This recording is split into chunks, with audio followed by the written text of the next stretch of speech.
Yes, my name is Robert Karaoke and this is Oikonomia TV. Now we had to go look for the necessary information. And today we're in Kiambu County. And before we talk of that, kindly subscribe to our YouTube channel, that is Oikonomia TV. Share, comment, keep the conversation going. Now we need to see this farmer. I hear we have some tips, some information. He's an expert in area. He's a farmer, he has been doing it. He has seen the profit. Many of us are complaining that it's not paying, but we need to know. We need to debunk from those mates that poultry farming is actually not doing well. But today, by the end of the day, we will have the information, adequate information. Kindly be with us, kindly move with us as we do this. Yes. Hey, karibu. How are you, Mr. Mbogo? I'm quite okay. Niko mzuri sana. Okay. Karibu nyumbani. Oh. Chukua hii weke hapo, peleke kwa store. Shika hapa. Ndio tumekuja. Mmekaribishwa sana. We came to school. Good. We want to have the information. Sanitize your hands here. Yes. Oh, mpaka hii tufanye. Lazima. Lakini unajua mimi nasikia hapa mnasema sanitizing. What is sanitizing, Mr. Mbogo? Sanitizing is keeping yourself free from this coronavirus. Okay. Ni sawa tu. Yes. Tutafanya hivi. Yeah. Tuta keep the social distance. Exactly. Itatusaidia. Thank you. Yes.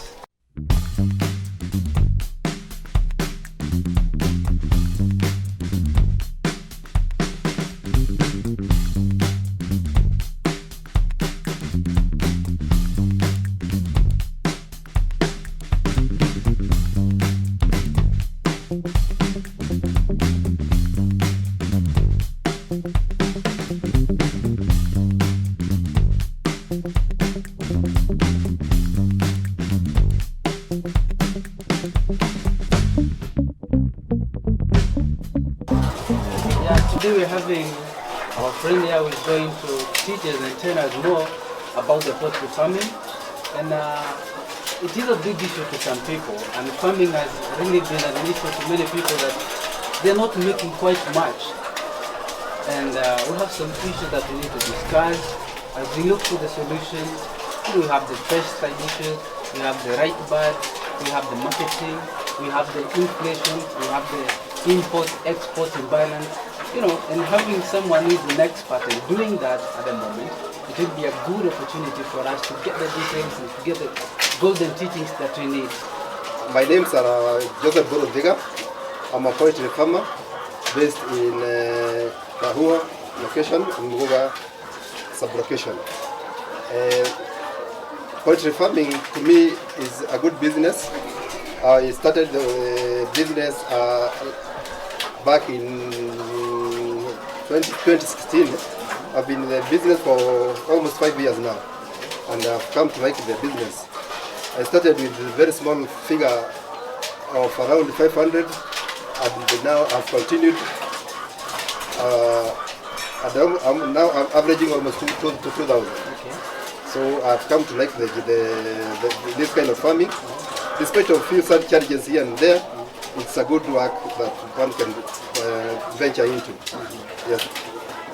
Now we need to debunk and to get factual, because you say that despite the few challenges that you're facing here and there, and that is very contrary. It's very different from what many farmers are saying. Actually, many farmers are not doing poultry anymore. They're actually citing, nowadays they're not making any money. So I don't know what the imbalance here. I don't know what the disconnect is. Would you kindly try to break it down and get practical in China, maybe what we need to know, what we need to have exactly, and all the potholes that we need to cover so that we can ensure that we're making profit? One thing that I've managed to overcome these challenges in this poultry farming is that you must be able to identify diseases in poultry. When you are able to identify diseases early enough, you are able to tackle them, to give the right drugs, and your chickens continue performing well.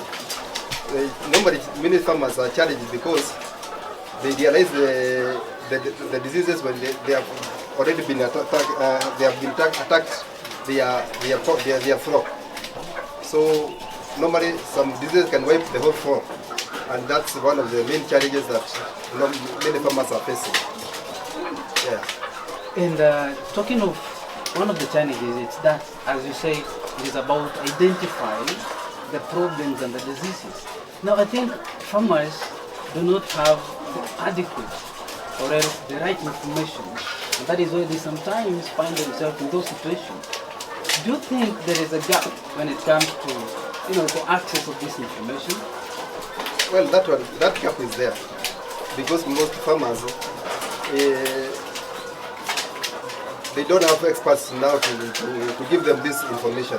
So farmers will just do from their own knowledge, and that's why they normally come to get these kind of problems. Yeah. Well, and talking of, in those days, the earlier days, and especially, we used to see the extension officers, and if I'm not wrong, they were from government. I think they were government agencies. Yes, that's it. Are they there anymore? Of late, they are no more. So farmers are depending on their own knowledge and consulting from one farmer to the other one.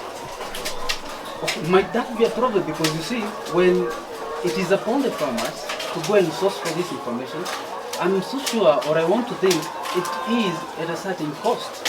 Is it one of the issues that is making it expensive for these farmers? No, not really. Even the availability of these extension officers, they are no longer there. So cost may not be the factor to the farmer, because if this extension were available, farmers can easily consult them, because this is a business and every farmer wants to perform well in that area. So cost will not be an issue here.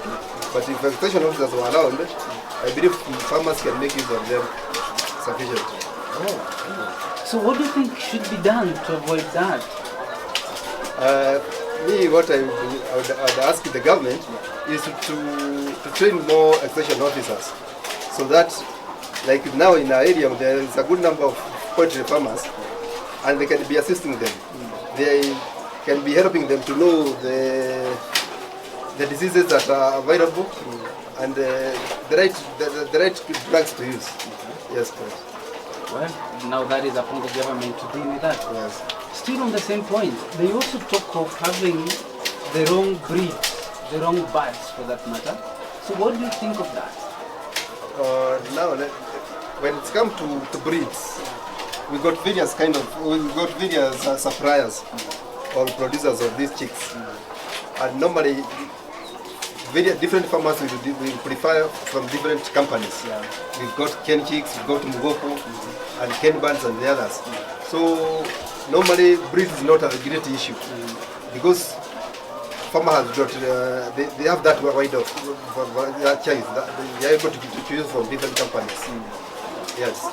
Apparently, the government is talking of, or else let's leave the government out of this. But we can see the inflation, we can see the imbalance.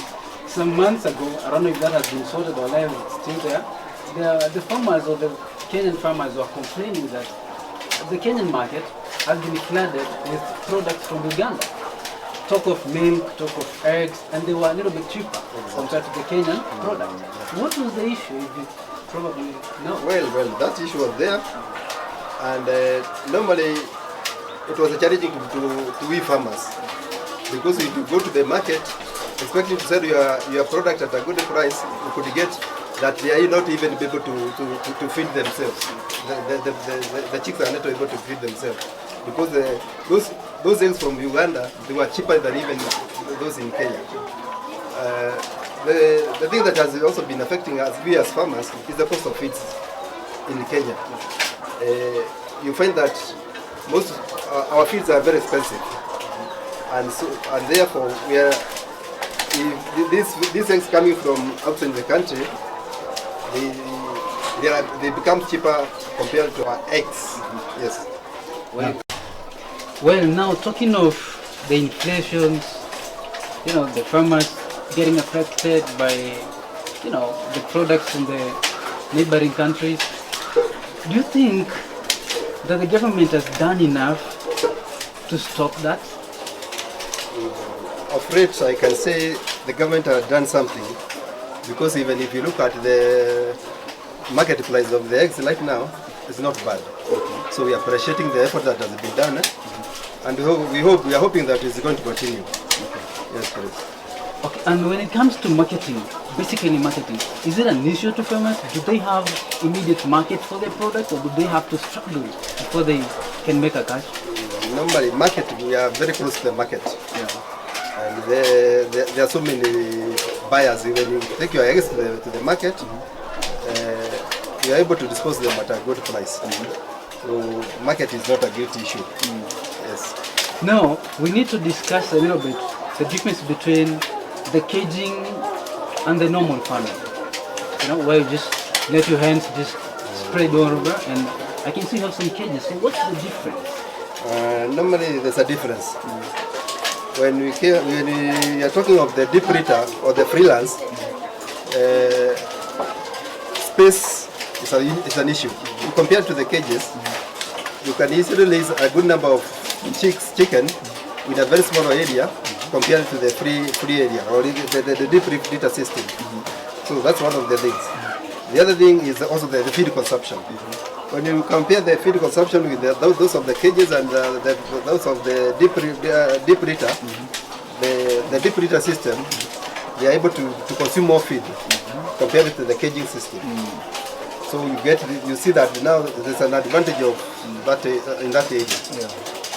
Still, when you come to river, deep litter system, you are required you are using more river than the caging. Those are some of the major differences that you get in the two systems. There is one major difference when it comes to the cage. Their waste products is a major problem. The disposal of the waste products. Okay. Normally, that smell is not conducive to some people, and therefore that makes one of the make it difficult for the farmers to dispose the waste product. Despite that, waste product can also be recycled and used as in biogas. It is an issue to some farmers, especially in estates. Yeah. Well, we mentioned, or rather you mentioned some disadvantages, and one of those disadvantages on how to dispose the waste that comes from this. Now, you also mentioned about the reuse of that waste. Can you tell us more about that? Despite this being a challenge to a farmer, the waste product being a challenge, it has a great advantage when it comes to biogas. You can make it normally has a good biogas, and it produces a good fire. So I like it. Oh, you mean you just don't waste it? Sometimes you can reuse that? I do recycle that. And a biogas out of that? Yes, please. Oh, that's an advantage actually. And I don't think many people understand this. That is why it only becomes an issue to some of these people. Yes, please. Well, thank you for the information. Now, talking about marketing, and you mentioned that it is actually not a big issue because the market is there. It doesn't, bother you so much as long as you get the product to the market. Now, do you think there's a problem when it comes to the networking? I talk of roads. Has the government done enough, and especially where you're coming from? Well, we are appreciating the government's effort. Right now we are able to access the tarmac road very easily and transport our eggs to the market at the right time. So I must say, road networking is not so bad for freight. The government apparently is introducing most of its activities online. If you need to get some information about poultry farming, it is quickly accessible. You can actually get it online. You can go to the Kenya Agricultural Research Institute website if you want to get some of this information, and all these other places. Do you think that is sufficient? Are some of these farmers challenged when it comes to getting that information? Well, it's a challenge to some farmers because they are not all farmers that are able to go through the internet. And therefore, that's why I was advocating for extension officers, so that when they come on the ground, the farmer is able to present the problem, and they are able to help the farmer. So we may not say internet has helped many farmers. Something need to be done. When someone wants to start doing this, let's get practical in a little bit. Let's try to draw a clear picture to this farmer who wants to start doing this. Well, you say that all they need to have is the information. They need to do some, surveillance and some research on that. When they're through with it, maybe from your point of view, and as someone who's done it before, how much do you think someone should, invest when trying to start this? Normally, when you come to investment, you have to consider a number of factors. For one, you have to know the number of birds that you have to keep in your farm. The construction of the house is also one of the things that you also to consider. The other thing is the feeds. Feeds, the source of the feeds. It's also a factor that you have to consider. So normally, if you have got a number of probably 500 chicks, you need, they normally use one bag per day of 70 kilo. One bag for 500 chicks, laying birds, laying chicken. Okay. They normally consume 70 kg in a day. So if you got, depending on the match that you have, you can know that you can keep this number of animals, of birds. Yes. And for how long they are going to consume the feed that you are having. Yes. So, well put actually. So with 500 birds, you can actually feed with a sack of 70 kgs? Yes. So if you want to get more practical, you can actually divide by that and you can easily know how much one will kind of feed on in one day. Normally, we normally see it's 120 grams in a day. 120 grams. In a day. That is for a laying egg. For a laying bird. Okay. Yes. Wow. Well, and it's actually a beautiful thing. It's attractive, to have the kind of farming. It's smart, it's neat, it's clean, it's easy to maintain. What does it take for you to maintain this? How am I supposed to ensure that, they are feeding well? Can you tell us about that? When it comes to caging system, is after installing the gadgets, it's an easy. There's got no much work. You just feed your animal in the morning, your birds in the morning, or in the evening, and the water is automated, so they are easy to access the water, clean water all through. And when it's come to egg collection, you can do it once in a day. So when in caging, the labor is very minimal.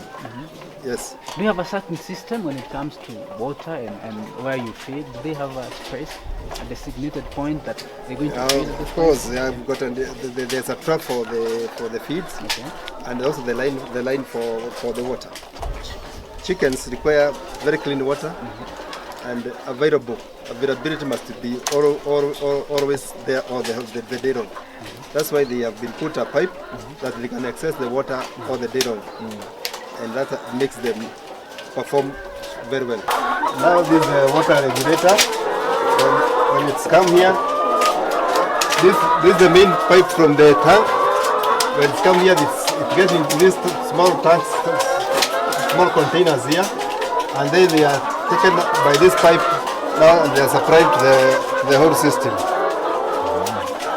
When the chickens happen to be caged the way they are, when it comes to diseases, how do you deal with that?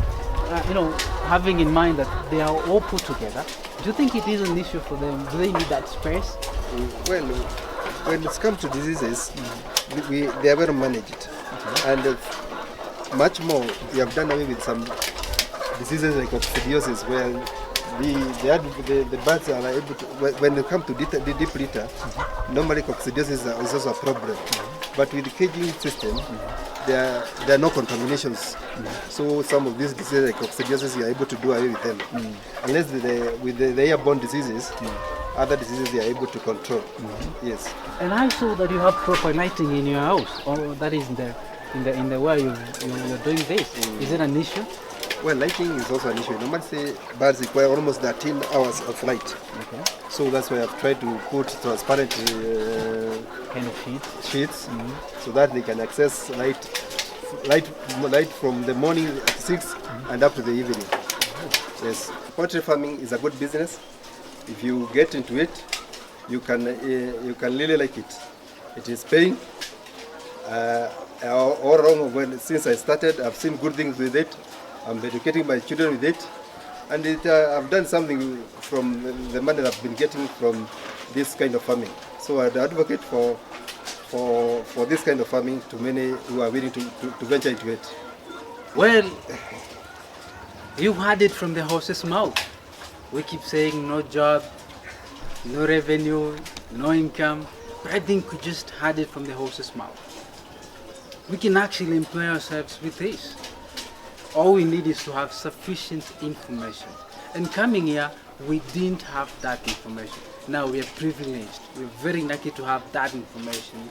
And we thank Mr. Mburu for that golden advice and those farming tips. Now all we're going to recommend is just echo his words that we can all get into this. And getting the information is actually not that difficult as we thought. Well, we may not be having the extension officers, but going to farmers like him, going to some other farmers, wherever they are, go look for them. We need them, we need the information. We shouldn't just sit and wait for the information to come to us. And once we are armed with the information, we'll be good to go. Farming is paying, we only need to do it the right way. And actually, smart farming is the best thing to do. Not that expensive as we thought. We only need to get, the best tips. And actually something else. You see, we can even get biogas out of the waste products. And after that, actually it's still not waste. It goes to shamba. So you still can use it. So until next time, keep subscribed to our YouTube channel, that is Oikonomia TV. And until we meet next time, please keep safe. I hear them saying here that they have to keep sanitizing. It's not sanitizing, it is actually sanitizing.